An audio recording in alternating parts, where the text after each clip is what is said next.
Tiger NTR హీరోగా సుకుమార్ ఓ చిత్రాన్ని తెరకెక్కిస్తున్నారు. ఈ చిత్రాన్ని BVSN ప్రసాద్ నిర్మిస్తున్నారు. ఈ సినిమాకి నాన్నకు ప్రేమతో అనే టైటిల్ ప్రచారంలో ఉంది. అయితే ప్రచారంలో ఉన్నట్టు ఎన్టీఆర్ సినిమాకి నాన్నకు ప్రేమతో టైటిల్ కాదేమో అనిపిస్తుంది. దీనికి కారణం ఏమిటంటే నిర్మాత BVSN ప్రసాద్ తన శ్రీ వెంకటేశ్వర సినీ చిత్ర బ్యానర్ పై అభిరామ్ అనే టైటిల్ ని ఫిలిం ఛాంబర్ లో రిజిస్టర్ చేయించారు.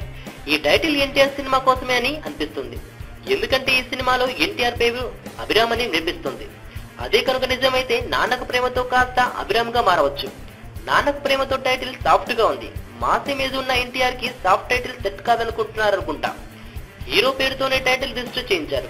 వినాయక చవితి సందర్భంగా ఈ నెల 17న టైటిల్ లోగోను, దసరా కానుక అక్టోబర్ 22న టీజర్ ను రిలీజ్ చేయడానికి ప్లాన్ చేస్తున్నారట. సినిమాని సంక్రాంతి కానుక జనవరి 8న రిలీజ్ చేయడానికి ప్లాన్ చేస్తున్నారు.